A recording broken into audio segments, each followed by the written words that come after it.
By 2019, after more than 30 seasons, it seemed that The Simpsons had well and truly ran out of ideas and that the writing staff had long since given up on trying something new.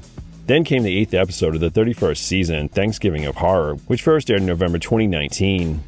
Like the standard Treehouse of Horror series, this non-canon concept episode is broken up into 3 stories which look at the past, near future, and distant future of the holiday in chronological order.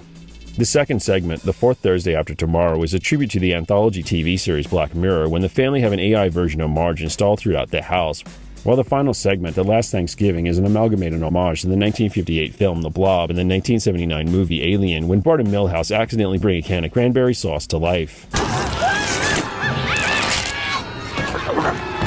As for the first segment, A-Gobble-Ypto, it's a parody tribute to the 2006 film Apocalypto, in which turkey versions of the titular family, along with a number of other Springfield citizens, experienced the first ever Thanksgiving following the arrival of pilgrims. Overall, the entire Thanksgiving of Horror episode received praise for its originality and inventiveness.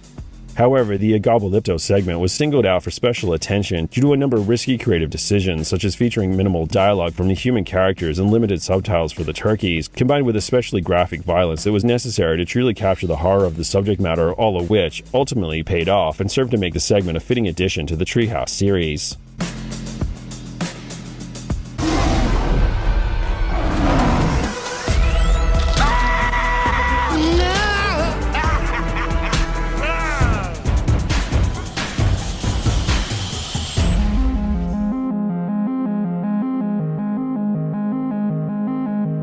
The A-Gobble-Ypto segment opens in 1621 as Homer sits sleeping peacefully in the forest. Bart approaches and wakes him as a prank. Furious, Homer chases his son until Lisa alerts him to the fact that Marge is about to lay an egg. A short time later, Flanders and Maud are in the middle of congratulating the family on their new addition when Maud is killed by pilgrims Louie, Ed, and Chief Wiggum, who soon capture most of the turkey community. Bart escapes while Homer manages to get Marge and Lisa to safety, though he's then captured after he tries to save the new egg. The turkeys are taken to the Pilgrim settlement. There, Homer witnesses the town preparing for Thanksgiving as Reverend Lovejoy oversees the ceremonial slaughter of the captured turkeys. Homer is forced to watch as multiple turkeys are brutally killed in front of him. However, following Grandpa's death, his headless body runs around, causing a commotion. Alarmed, Milhouse sets the settlement on fire in an ironic, misguided attempt to save it. His actions lead to mayhem, which allows Bart to free Homer. The father and son are chased by Wiggum, who eventually isolates Homer, though Wiggum ends up falling off a cliff.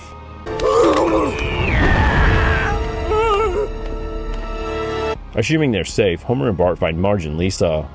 Suddenly, Wiggum returns, holding their new egg. He backs the family into a cave as he gloats victoriously. But he's then attacked by a bear. Lisa saves the egg, which then hatches to reveal Maggie. From a distance, the Simpson family watch on as some pilgrims eat their turkey dinner.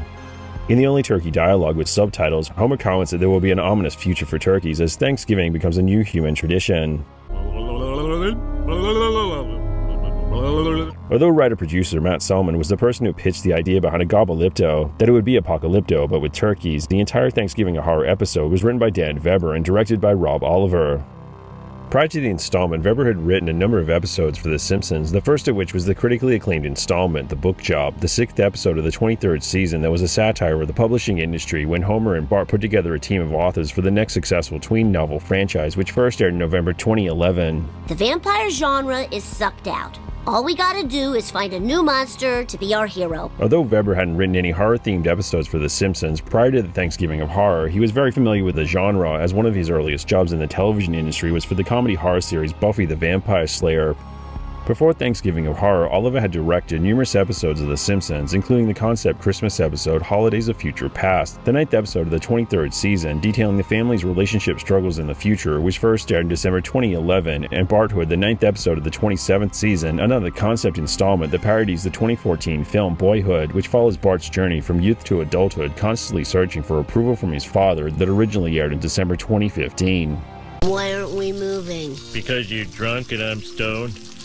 Oliver had also directed an installment of the Halloween specials Treehouse of Horror 24, the 2nd episode of the 25th season, which first aired in October 2013.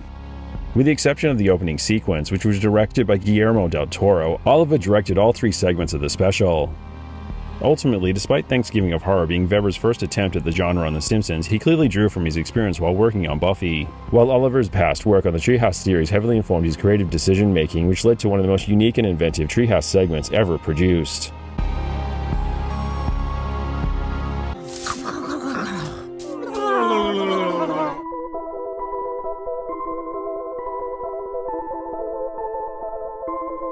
Overall, A-Gobble-Ypto stuck remarkably close to the movie that inspired it.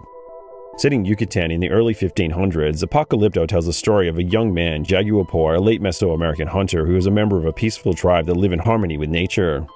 However, one day, the tribe is invaded by the Mayans, led by raider Zero Wolf.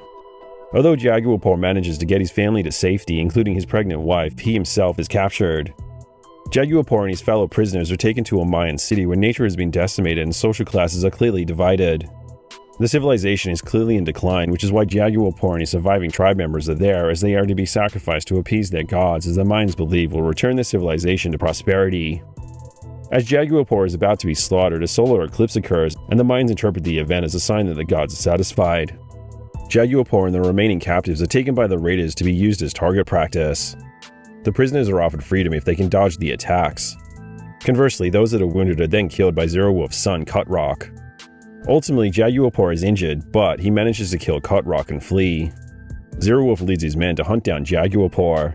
But, reaching the jungle, Jaguapor uses his natural resources to kill the raiders one by one, including Zero Wolf, leaving only 2 of them alive. The remaining raiders chase Jaguapor, but then forget about him when they witness the arrival of the Spanish conquistadors. While the 2 raiders go to meet the foreigners, Jaguapor rushes back to the remains of his village and rescues his family, including his newly born son. Later, from a distance, the reunited family gaze at the Spanish ships, but choose not to approach them and opt instead to start a new life deep in the forest, far away from the Mayans and the Spanish. A-Gobble-Ypto was produced, co-written, and directed by Mel Gibson. Upon release, the film was praised for its story, cinematography, art design, acting, and Gibson's overall direction. However, it was also heavily criticized for its historical inaccuracy. Gibson defended his many creative choices that overlooked objective facts in favor of an engaging story like he had for his 1995 film Braveheart about the 13th century Scottish warrior William Wallace. Gibson took this approach for A-Gobble-Ypto because his intention was always to use a Mayan setting as a backdrop to address universal issues relating to civilizations in general, specifically relating to environmental degradation, excessive consumption, and political corruption.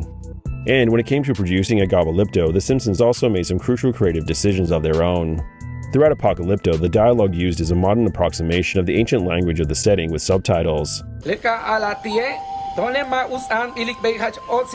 A-Gobble-Ypto, in the absence of dialogue, the animals communicate with the typical warbles of turkeys, but this was done without subtitles, because after the cast performed their respective characters' gobble sound effects, the producers reasoned that, with a combination of the performances and context, the audience would know the characters well enough by now that they would get the gist of what they were saying.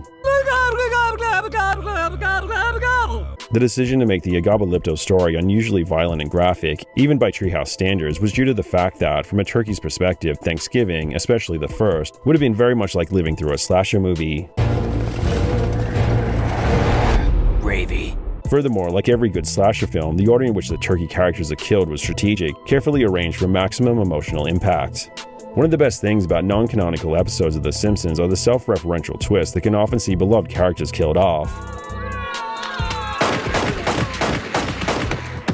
So, seeing Marge killed in A-Gobble-Ypto and having it done in such graphic fashion is shocking, but it initially appears to be simply a meta joke about the character, who's one of the few in the Simpsons universe that have actually been killed off on the show, which happened back in the 14th episode of the 11th season, Alone Again, Natural Diddly, that first aired in February 2000.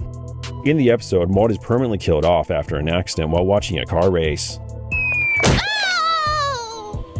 So, although Marge's death in A-Gobble-Ypto is shocking, it still doesn't prepare the audience for what comes next, when other characters are also brutally killed, which leads to a wild rollercoaster of emotion during the ceremonial slaughter as Homer and the viewer have to watch as his friends Barney, Moe, and Lenny are killed in gory detail, only for the devastation of the scene to be subverted with humor when Patty and Selma die too.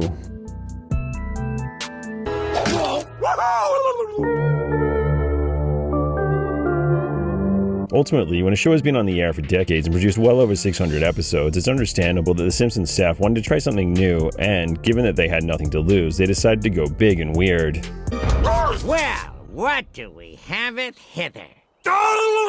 By the time Thanksgiving of Horror came round, even the show's iconic Halloween specials had dropped significantly in quality due largely to an obvious lack of creativity and effort from the writing staff, who had been churning out uninspired what-if parodies with stories that often had nothing to do with the genre of horror and typically had lazy, last-minute conclusions. I could turn you into the worst thing you can imagine. Your mother. No! You'll be sorry, Lisa! So, with this in mind, the Thanksgiving special could have turned out badly because, at its core, Thanksgiving of Horror is yet another ambitious what-if experiment that could have easily turned out terrible, but, fortunately, the elaborate project couldn't have turned out better.